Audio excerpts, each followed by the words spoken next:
This is Star Talk.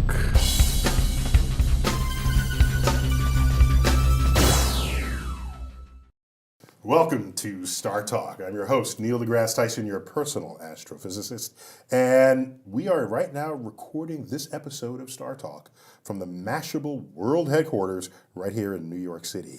And in this latest installment of our new sort of sub-series of Star Talk called Let's Make America Smart Again, we have my co-host today, Chuck Nice. Hey. All right, dude. How are you, buddy? You also host a spin-off of Star Talk, which I'm still getting into, called Playing with Science. Playing with science, right? Does your mama know you're playing with science? What are you doing down there? What is happening down there? Mom, I'm playing with science. It's a sports science mashup show where we interview Because athletes. we've had sports guests All the time. on flagship Star Talk, That's and right. it had whole followings unto themselves. That's right. So So we took that and spun it off, and now does that mean you're not giving me any sport athletes anymore? No. It just means that when we have athletes, you'll come on the show. That's all. No, that's good. It's good to know that Yeah. this Star Talk. So we're doing that, and we also have So science and sports. Science and sport. And then for everything, we also have StarTalkAllAccess.com, where we have exclusive original content, like something that you and I did, which, by the way, I'm going to put a clip You of that. filmed that? Yeah, I did. That was good. That was good, right? That was good. But, and by the way, the thing we did, it's called Have You Touched My Meteorite? You don't remember that? We were in your office?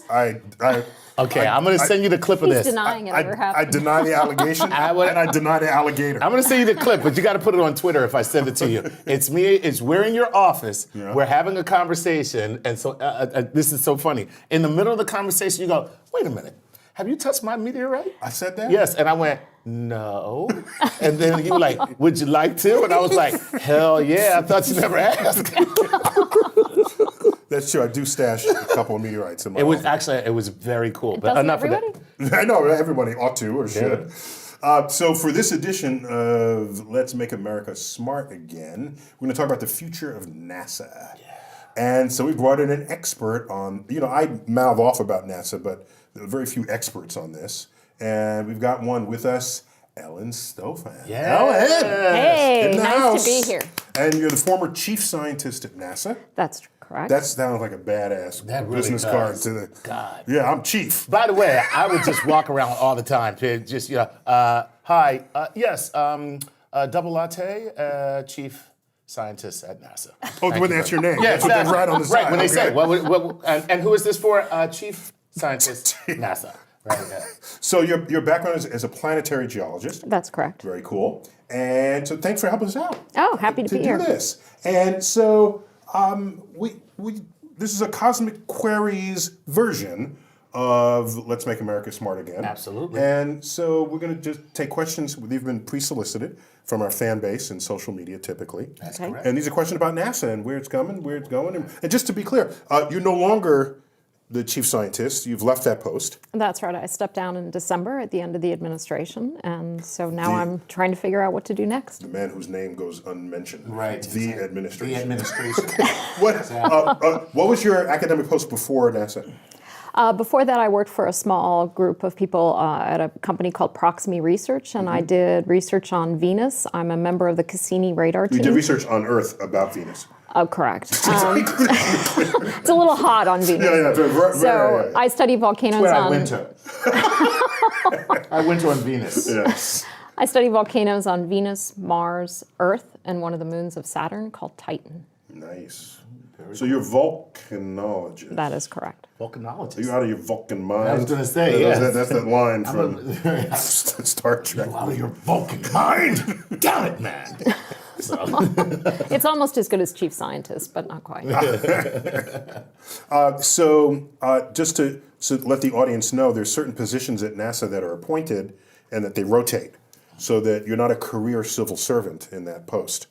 That's right. The chief technologist and the chief scientist usually come in for 2 to 3 years, advise the NASA administrator on policy across the agency. NASA administrator is the highest ranking person. Of The NASA. administrator is appointed by the president. And doesn't sound nearly as cool as chief scientist. That's for sure. You know what I mean? It's just like, what do you do? I'm the administrator of NASA. And you, I'm the chief scientist. Done with you. Let's talk to you. That's right. Exactly. Except Charlie Bolden is the coolest person around, so Okay. he could get away with that. We've had him title. on Star Talk. Yeah. It was great. Yeah. Great. He deployed the Hubble telescope, so we got. That's right. That's right. If you've been in space, you've got stories. Yes, I you think do. that's just Yeah. how That's it's going. pretty cool. That's Yeah. right. Yeah, that's pretty cool. So presumably you've thought about the past, present, and future of NASA. Would you say NASA is on track in all the ways NASA wants to be on track? NASA's on track. Well, let me say that another way. Okay. We all have ideas of what NASA should be doing. Is NASA doing it? I think so. Okay. But there's always a caveat there because NASA's part of the executive branch, it gets its direction from the president, but then Congress ultimately decides on NASA's budget. Mm-hmm. And so there's always this tension between what does the president want, what does Congress want, and does that bear any resemblance towards what's really important to NASA, which is moving humans out beyond Earth, exploring this planet, exploring the solar system, the sun, the universe. And not to mention one other small thing, this planet, which is the most important planet to all of us. So how are those resources being spent? How are they divided up? And that's the tension. Sometimes it's good tension, but it sounds like generally it's not. Well, no, I think it is in general a good tension because obviously if you look back over the history of NASA, at the time of Apollo, NASA was about 4% of the federal budget. Right now, NASA is about 0.4% of the federal budget, and so that means you have to make choices. NASA still wants to invest in It's aeronautics. 1/10 the commitment of the country That's amazing. from back then, right? And so to someone like me, I would say let's go wild and make NASA 0.6% of the federal budget. That would be a huge amount of money. 50% increase. Yeah, a huge amount of money for NASA, but really not still that much of the federal budget. And to me, NASA's doing a lot of amazing things, and those things actually benefit us every day. I said, let's just go to a penny while we're at it. We're going to raise it from 0.4. Right, just go to 1%, right? yeah, just go 1%. take it up to a penny, Yeah. and we're good. Yeah, we're good to go. Yeah, exactly. We'd have humans on Mars very quickly if that were the case. And you'll be doing the backstroke on Titan's That's methane right. lakes. That's right. Nice, nice. I like every We'd part of be- that except the smell. We'd be finding life around the solar system. We'd be exploring planets around other stars. We'd be making huge advances. And again, for people who say, "Oh, that's a waste of money," Right. when you push for technology, you benefit our economy. You have spin-offs that affect our lives in amazing ways.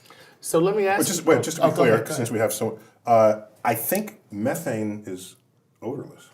You're right. They add that odor have to to add the it odor, yeah. so that you Yeah. can smell it. Yeah. Yeah. So the reason why you thought it smelled. Is because I dealt it. That's why. That's why I thought I smelled it. You're contributing to global warming. Absolutely. Yeah, who smelt it dealt it. So I think it's hydrogen sulfide has that rotten egg smell. Exactly. Mixed in with the methane. Right. But I would expect nothing less from you. I don't presume, but if I think, I'm not letting you get by with saying that you don't want to go doing a backstroke on the methane lakes of Titan Right. because of the smell. That's all I'm saying. No, you're right. And, it just doesn't work as a joke when I say in the odorless methane lakes with the hydrogen sulfide additive. It just doesn't work. Well, it's about 92 degrees Kelvin on Titan, so it'd be a cold swim for you. But my real question is there anything else swimming in those seas besides you? Nice. Right. Well, it will be once I get out of the water. If it's that cold. Okay. All right, what question do you have? All right, Give it let's to me. jump into it. And as we always do, we start with our Patreon patrons' questions because they support us financially. So it's a whole go-to page on our website. Yes. Where you can And I was it was a little mysterious to me for a long time, Really? Patreon, because I thought, is this just another thing where they're just asking for money? But you actually, they're like No, kickbacks. there are some kickbacks. The kickbacks at every level. Absolutely. So you're actually buying access. You're buying access to the program, just like, like for instance, if you were a Russian businessman and you wanted to, I don't know, gain some influence. It's the same type of deal. So, there's two ways to support the show financially. If you're so inclined, one is Patreon, and the other is StarTalkAllAccess.com, where we'll create all kinds of exclusive original content plus everything that we do, and the money goes back into what we do so that we. Well, what it does is we use it to do innovative things that can't otherwise be justified by the business model at that time. Absolutely. And so it can grow whole new branches. And that's what it's that's what we're doing. That's what we're doing. Yeah. And it's working. It's and working. you put it so much better than I got to remember what you just said there because that's what it is. Yeah. So anyway, here's our Patreon question from Chris Ryu.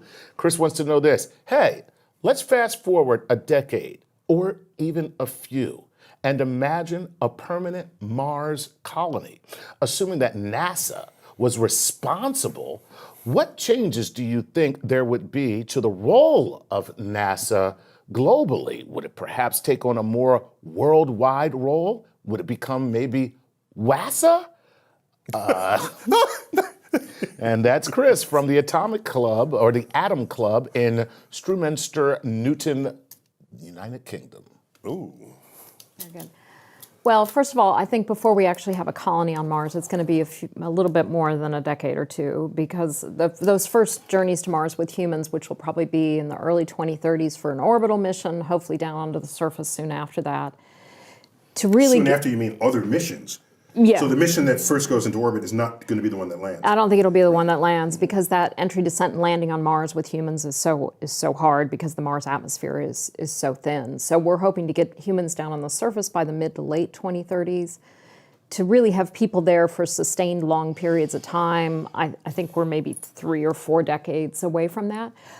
But it's already going to be a worldwide effort. I don't know if I want to call it WASA, but already NASA is actually working. There's 16 space agencies that are working on this. How do we send humans beyond low Earth orbit? Space agencies in different countries. Yeah. So, the typical ones people have heard of, maybe the European Space Agency, the Russian Space Agency, the Japanese Space Agency, but we've got space agencies from South Korea, emerging space agencies from Africa who are participating. India as well, yeah. India. So it already is a global effort. Not only that, I don't think it's just going to be a government effort. It's going to be public-private partnerships, and we already see things like SpaceX with Red Dragon sort of moving forward, though it's not clear what the exact timeline on Red Dragon is right now. But I think it's going to take kind of everybody participating to actually make it happen. So are you saying that first colony will not be NASA and American tax monies? It'll be a collaboration the way this questioner is asking? I think it will be a collaboration, but I think there will be, I hope America continues to lead. We've always led, but that doesn't mean we can't have partners. And so I hope we continue to lead. I hope there is a U.S. base on Mars eventually. And I think a lot of people do envision it sort of like Antarctica, where there's a U.S. base, a British base. But I'm actually hoping we all live together internationally like we do up on the International Space Station. That's sort of the dream in partnership. I know, I'm hopelessly optimistic. That's good. That's very wishful thinking there. Also, I want to differ with something you just said. Okay. You said we've always led. But I think we only really led after maybe 1968. Oh, good point. Yes. Yeah. Because we weren't the first in space. Yeah, no, they had Soviets Sputnik. led. Yeah. They had the first satellite. They had the first non-human animal. They had the first... Laika, yeah, Laika. They had the first human.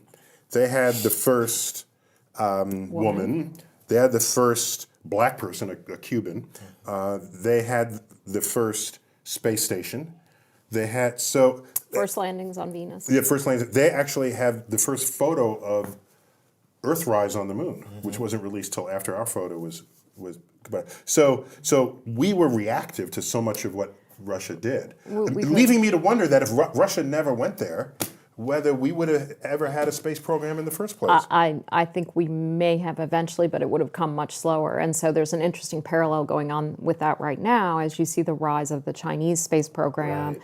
A lot going on in China right now. They're getting ready to put their We space just need to be station kicked in up. the ass. So is it- if that's what it takes to get us to Mars, which reflects back to your first question about is NASA on the right track? We're on the right track to get humans to Mars, that whole plan I talked about, but it could easily go off the rails. And so in my mind, maybe it takes a little incentive by competing with foreign nations to keep us on track. I like that train reference with referencing rockets. It might go off the rails. Right. Which, by the way, if we can get a train to Mars, I'm there. That's a great ride right there.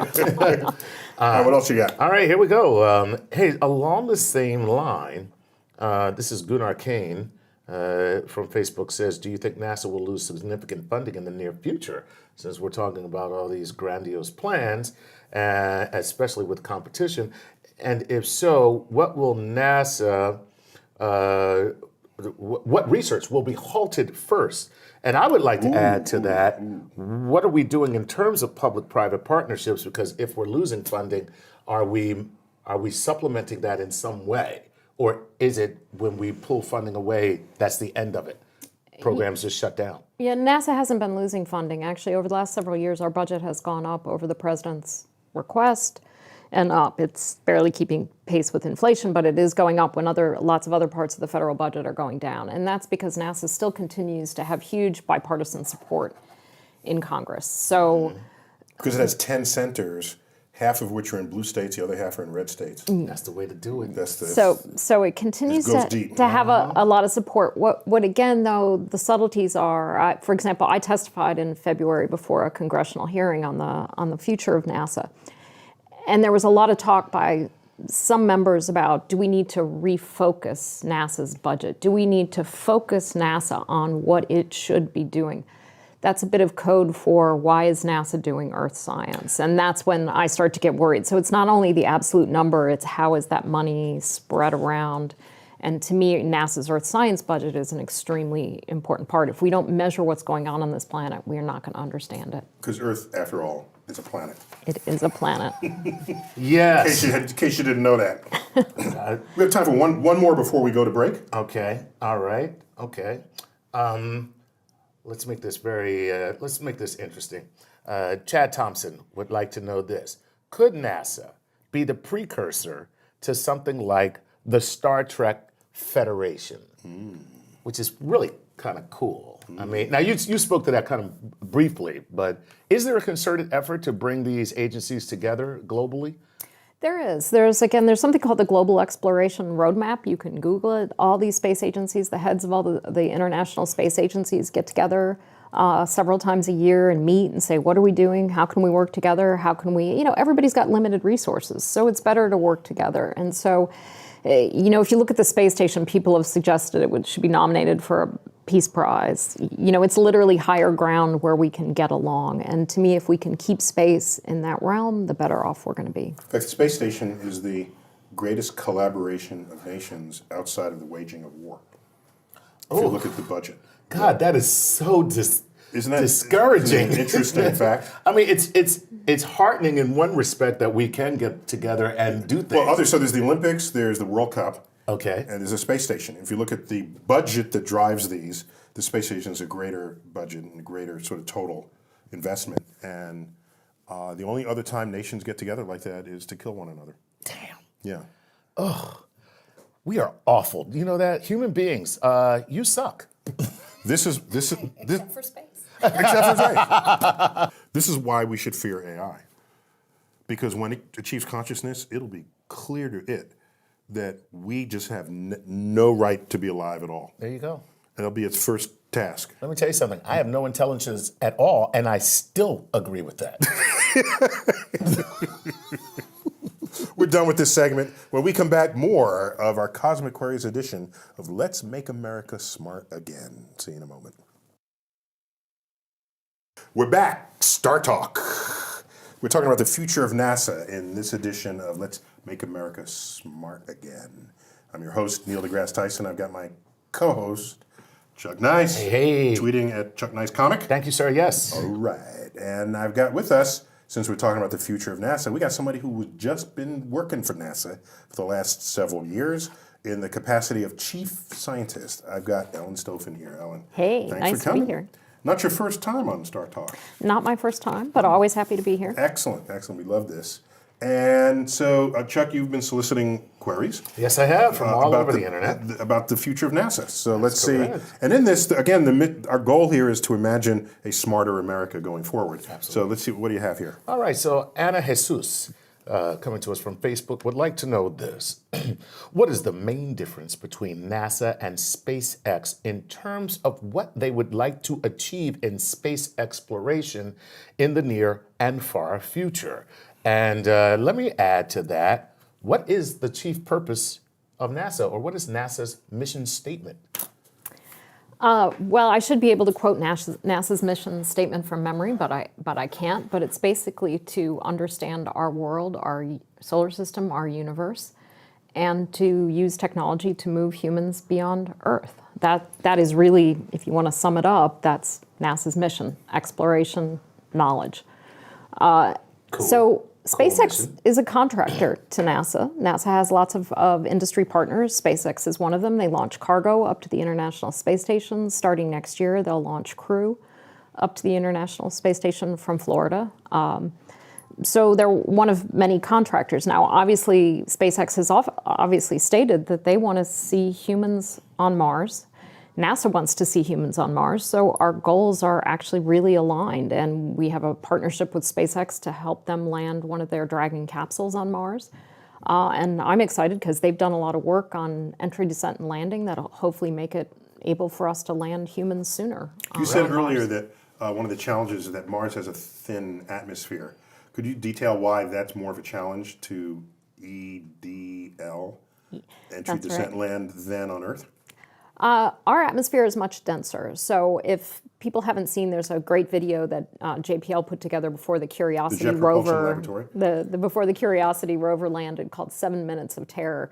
And it basically takes 7 minutes when you're coming in from a trajectory from Earth to get from the top of the atmosphere to the surface. So you have to slow yourself way, way, way, way down. Because you've got good speed to get there. Yep. Now you got to eat up that speed somehow. Yeah, and to absorb that speed coming, the atmosphere is just not helping you very much, but it's heating you up, which is bad. So you've got to find some way to slow yourself down. So Curiosity weighed 1 metric ton, and we used a combination of On Earth, on Earth. unless that's the mass. What's it, a mass of 1,000 kilograms? Yeah, so we used heat shields, parachutes, this bizarre thing called a sky crane to land it on the surface. We estimate for humans, you're going to need 20 to 40 metric tons landed on the surface.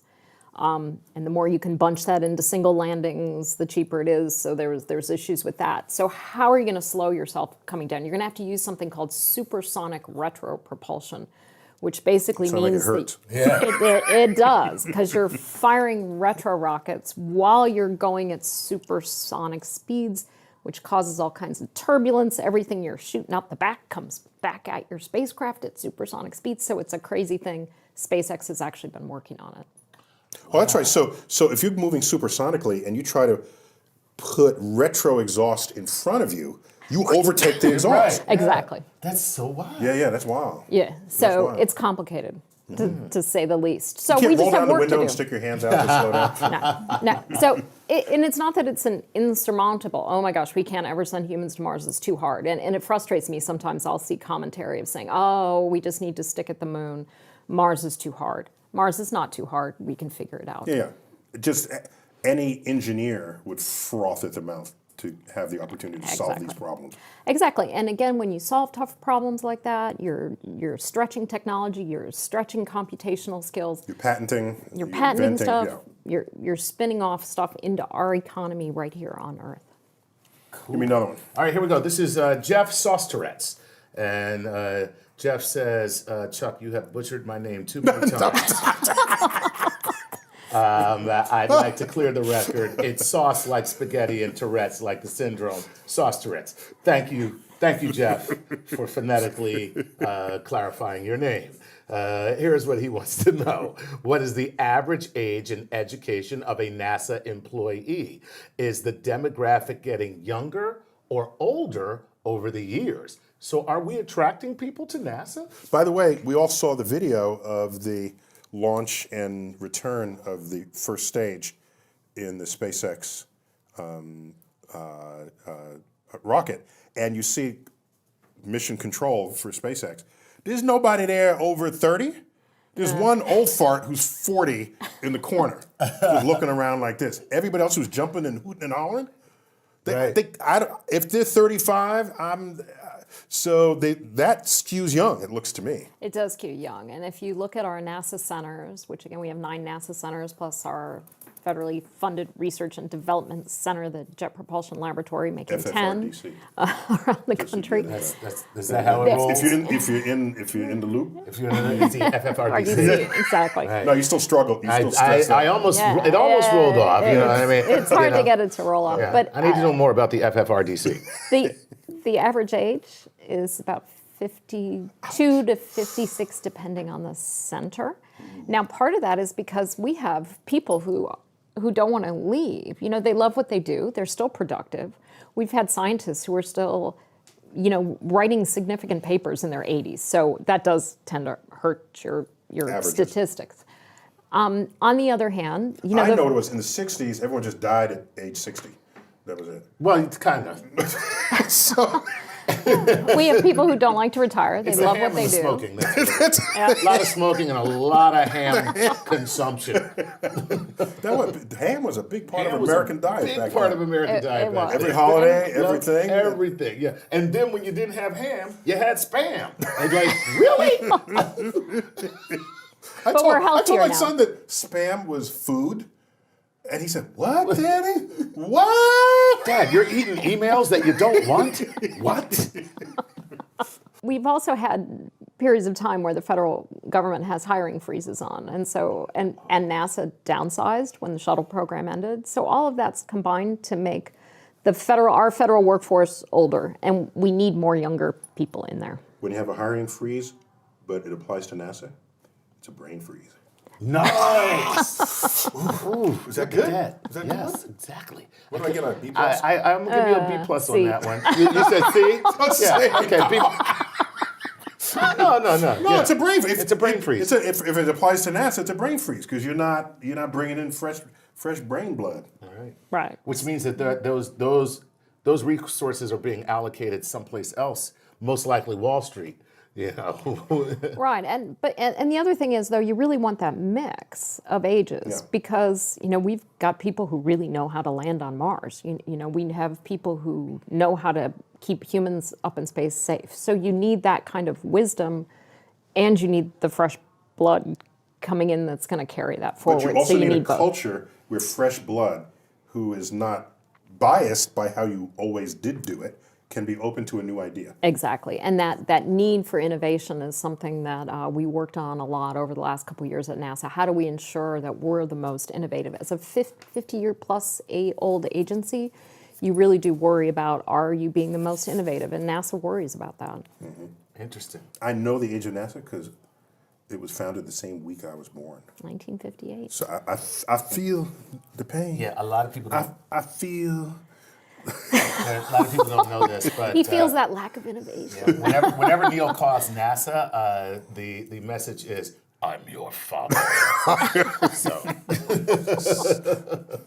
Brad Carico from Facebook would like to know this: does NASA have a future solution to the growing space junk problem? So, are you guys working on this?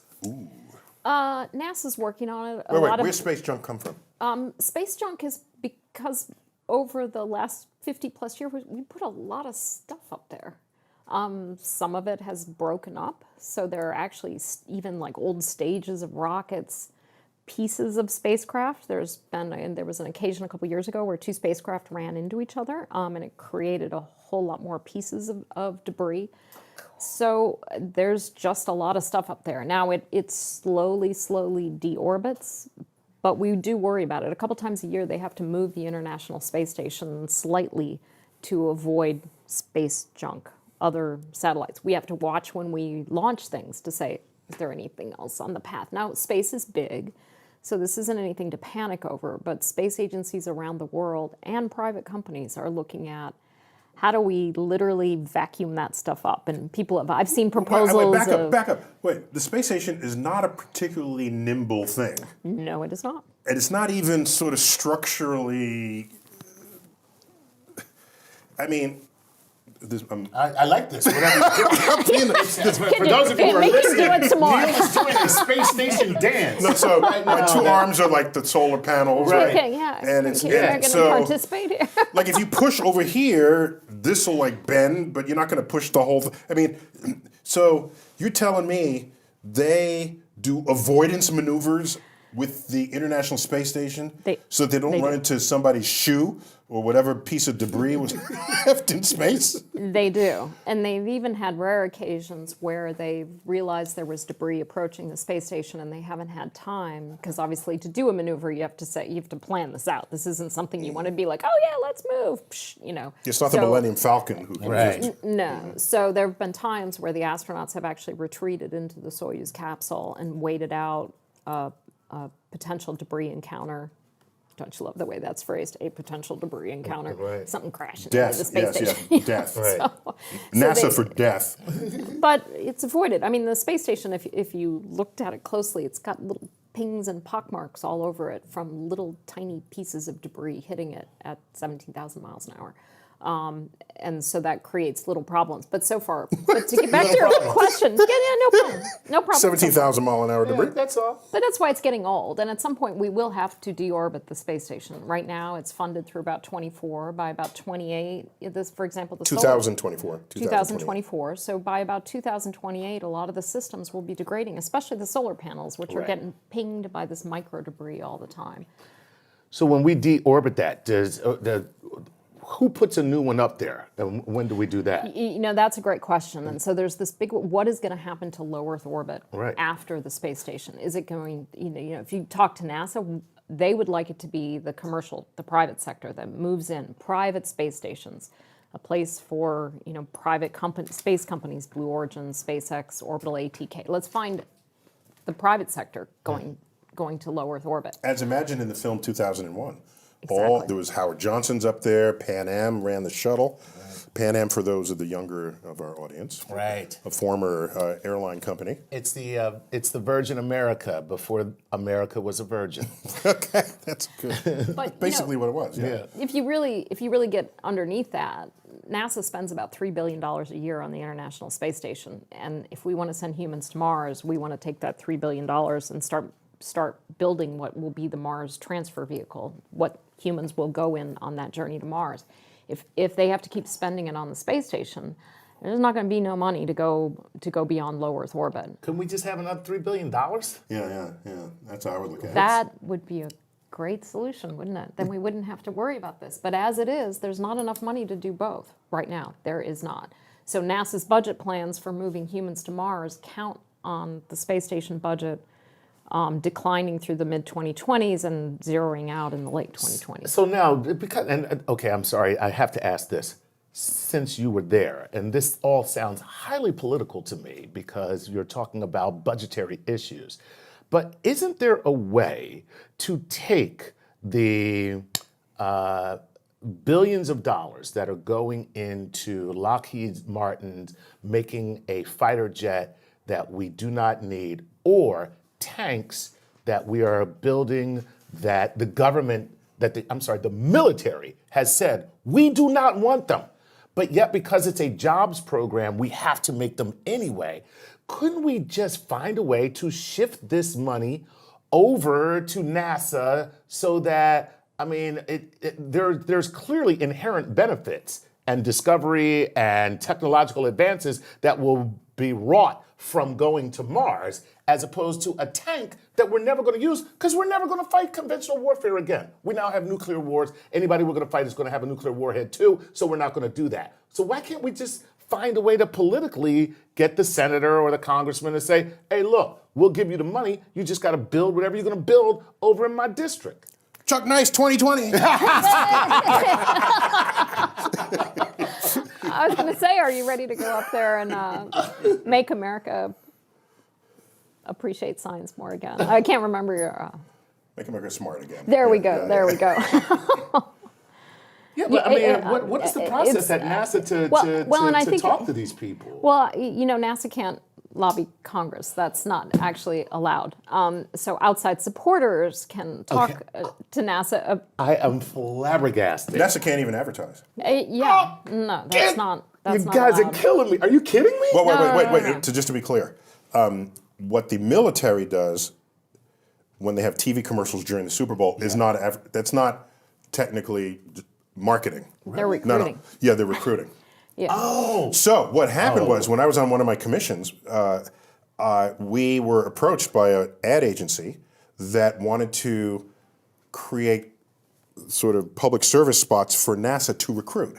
Right. To recruit scientists and engineers in the spirit of the Army, Navy, Air Force, Marines recruiting. Right. And that way you can justify commercial time for it. And there's some of the most beautiful commercials I've ever seen. And it was just the tradition to do that is just not there. And yeah. That is so sad. Mm-hmm. I mean, it's almost as if our government has stacked the deck against what we should be doing. No, but it sounds good the way it is, but imagine that in a limit where it's out of control. Yeah. Because all it says is we taxpayers elect officials who then establish budgets for agencies. The agency can't then market itself. To ask for more budget. To ask for more budget. Okay, that makes sense. Because it's a completely external activity from it. I understand right. that. So that's that why. makes sense. And while we all feel good that NASA should be able to do it, in the limit, you don't really want that happening. Okay, in I the got government. you. That's right. all. No, that makes sense. That's all. Because I don't want the agriculture department doing the same thing. You know what I mean? You want just NASA to do it. Right. I only want NASA to be able to do it. So we got to take a quick break. When we come back, more cosmic queries in the Let's Make America Smart Again edition of Star Talk. We'll be back with Ellen Stofan, former chief scientist at NASA. Not the lowly scientist, we're talking about chief. The chief. When we return. Welcome back to Star Talk. I'm your host, Neil deGrasse Tyson. I serve as the director of the Hayden Planetarium at the American Museum of Natural History, right here in New York City, if you didn't otherwise know that. In any case, I'm your personal astrophysicist. We've been talking with Ellen Stofan, former chief scientist of NASA, former. Just former. Like minutes ago, practically. 6 months. 6 months ago. It's minutes between firms. Yeah, in a cosmic scale, it's Exactly. yesterday. And I got Chuck Nice, of course, doing cosmic queries. Yes. So we're thinking about the future of NASA in this Let's Make America Smart Again edition of Star Talk. So what do you have? All right. So this is L. H, I think. L. H. Okay. All right. Chuck. God. I think these people are making these names up and just sending them in to screw me, man. All right. L. Not everybody can be named Chuck. Yes. This is true. Monosyllabic and super simple. Chuck. Anyway, who will get to Mars first? Who will get a human to Mars first? That's all they want to know. Is because clearly Earthlings. The Earthlings. That's a great question. Here's the real question. Has it become like a space race? Have we started a space race again? No, I don't think we have. And again, I think people like to have a rhetoric around there being a space race, Right. but I don't think there is. So for Mars, again, Mars is hard. It's not easy. It's not impossible, but it's hard. So I think when we get humans to Mars, you're going to see it. You're going to have people from multiple space agencies. You're going to have public-private partnerships involved. Now, you could turn that question around for the moon, and that, I think, is a valid question because there's a lot of talk about human bases on the moon, commercial exploitation of the moon, and whether that happens or not, boy, I'm curious about that. Is it going to be China putting humans on the moon? Is it going to be Russia finally putting humans on the moon? Is it going to be a private company? And I'm leaning towards a private company doing it. And so I think that's a debatable question. Mars, it's going to be an international coalition with hopefully NASA taking the lead. So does it help because everybody talks about a moon base, does it help us get to Mars?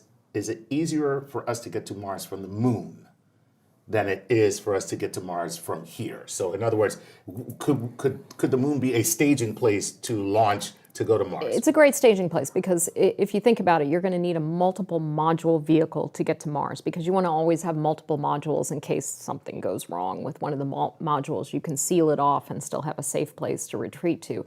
So it's going to be something big that you're going to have to assemble on orbit.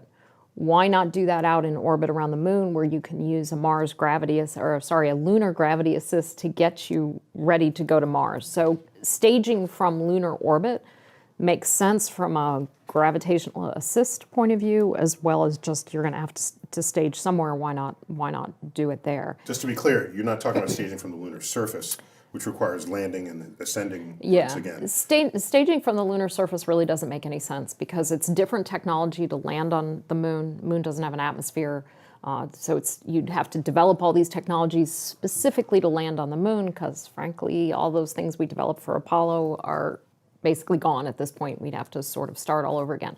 So that's a whole lot of money. Oh, that's hilarious. They closed down the sound stage. Exactly. Right. So I agree with you, but for different reasons. I think Okay. we need to remind ourselves what it is to leave low Earth orbit. And the moon becomes a very easy target that you can get to in a news cycle, right? It's just a few days. How you doing? Good. You don't get bored with the trip. They're there. How you doing? You land in 4 days. You come back for dinner Sunday night. And so I think we have to remind ourselves what that's like. Yeah. And without that, to just say, we haven't been out of low Earth orbit in 40 years, now let's go to Mars. That doesn't sound wise to me, that's all. It's not wise. And it also takes us out into what we call a mixed field radiation environment where we really don't have a lot of experience. You're getting solar radiation from the sun, and you're getting galactic cosmic radiation. And Normally shielded when we stay near to the Earth. exactly, Yeah. exactly. So to have a couple years out in that mixed field radiation environment where we can do some experiments with tissues, with cells, with model organisms like fruit flies let's make sure we really understand the effects before we send humans all the way to Mars, 8 months exposed to that radiation on the way there, 8 months on the way back. Right, yeah. So that reminds me of a joke by Dick Gregory that he told back in the 60s. Back in the 60s. Hilarious. On the point of what effect does this radiation have on biological tissue? Right. He said when the chimp came back from space, Right. and everyone was cheering, Right. and they said, no, I wasn't cheering because I know that was an actual astronaut they set up. That's pretty funny. And that's what happened when he go into space. exactly. He come out looking like a chimp. When we first sent things up into space, we had no idea what the effects would be. After all this experience on the space station, we now know, and we've worked on the ISS. People say, what are those astronauts doing up there? They're actually helping us find ways to keep humans healthy for that journey to Mars, the journey back to Mars. But the one thing we still have a lot of worries about is this radiation issue. And it's not something we can't work with, but we still need to know more about it. Right, yeah. And to the people who say, oh, we will never go to Mars because of the radiation, all I'm going to say is Mars is not as big of a challenge to us today as the moon was in 1960. Exactly. Wow. Right. Think about that. Yeah. Yeah. That's true, because we went to the moon basically with the computing power of a Texas Instrument calculator. No less than that even. Really? Yeah, yeah. Yeah, I was less making than a that. joke. Yeah. Yeah. No. I was for real? I think it's like a singing greeting card or something. You're kidding Yeah, me. it's pretty. No, someone was saying the other day, this flipped me out, that the Voyager spacecraft has about as much computer smarts as something in your pocket, your car key. No. Because everyone instantly thinks your cell phone. Your cell phone, Yeah, right? yeah, But it's your car car key. You're kidding me. The key fob of your car. Oh Yeah, my yeah. God. Yeah, yeah. Oh man, now that is fascinating. That is mind blowing right Yeah. there. All right, here's John Cates from Facebook. Thank you, John, for having a simple name. He's just helping you out. Exactly right. I'm sure He it's changed his name just for He you. changed his name just for me. John wants to know this: does NASA have any space capable drones?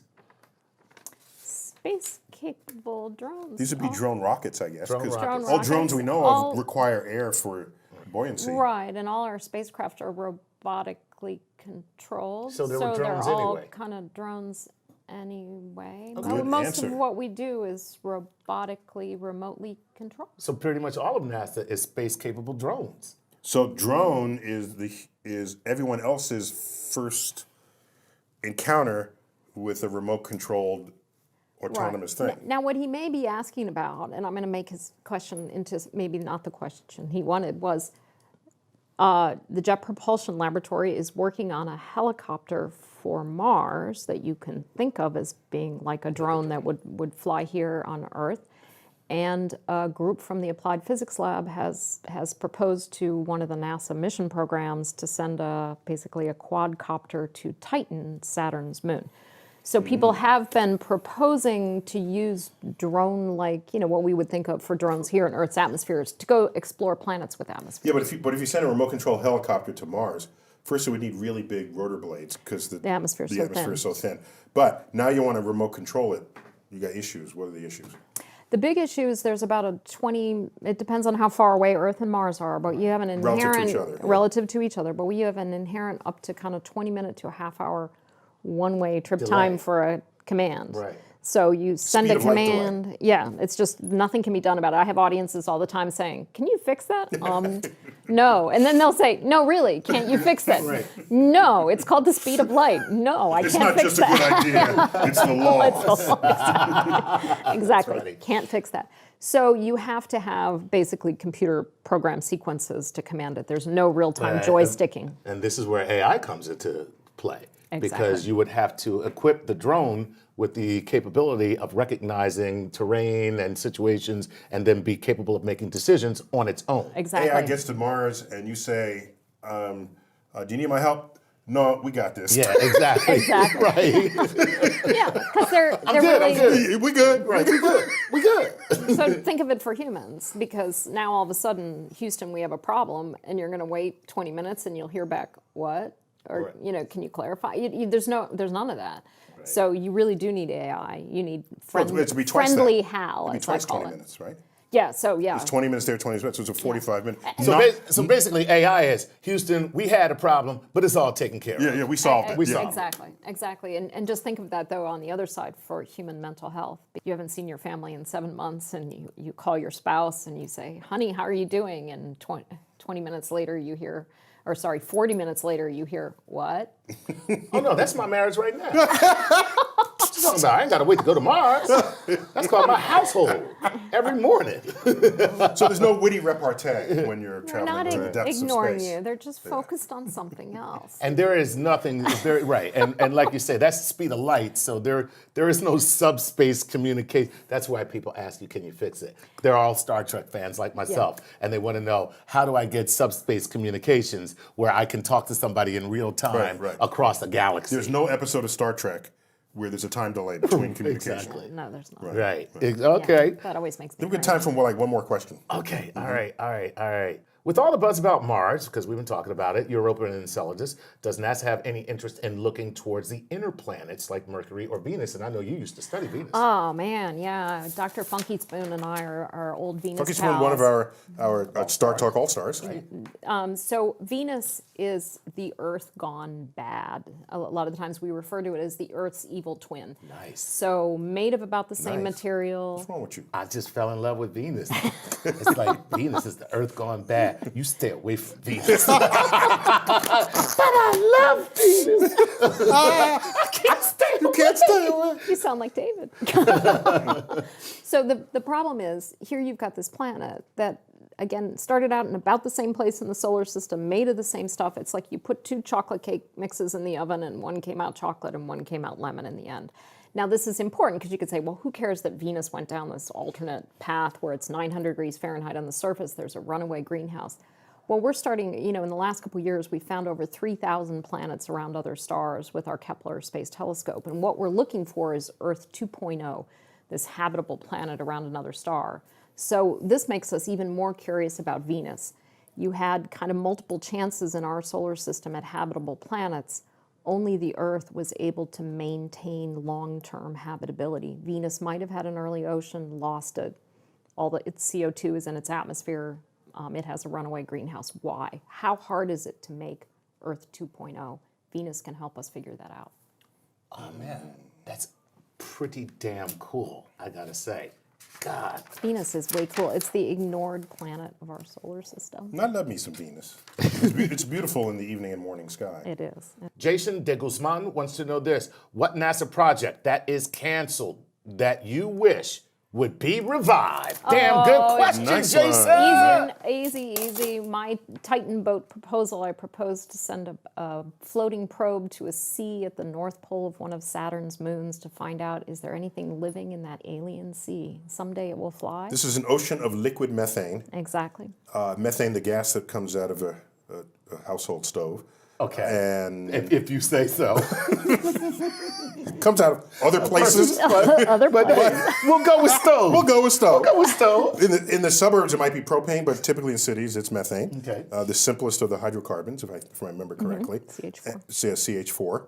And it's got an H in 4 directions. It's a beautiful molecule, actually. Only you would say. Only see this is when I know I am hanging with Neil deGrasse Tyson. Now that's a beautiful molecule, I must say. Then he turns the magazine long ways and pulls down another panel, and it's like, oh, look at that CH4. Oh yeah. So, but it's normally, it's gaseous in our lives, but if you drop the temperature, you liquefy it. Exactly. Yeah, and so it's basically seas of liquid gasoline and totally exotic, very cold. We don't know if there could be life. It wouldn't probably be life like life here on Earth. because maybe life doesn't require liquid water. Maybe it just requires liquid. Yeah, and Titan's the place to go to answer that question. Sweet. So it got canceled. So It didn't get selected. We were one of the final 3 missions for a discovery selection, and they instead picked a mission to Mars called InSight, which will launch next year, which will land a seismometer on the surface. So it's still out. I mean, the idea is still floating. The idea is still floating. See what I The did problem is complicated, but it's basically dark at Titan's poles during Titan winter, and the big seas are all at the North Pole. It'll be dark at the North Pole from about the mid-2020s to the early 2030s, so there's no point in going in the dark. So you lost your window. We lost our window. Yeah. Okay. All right. Oh well.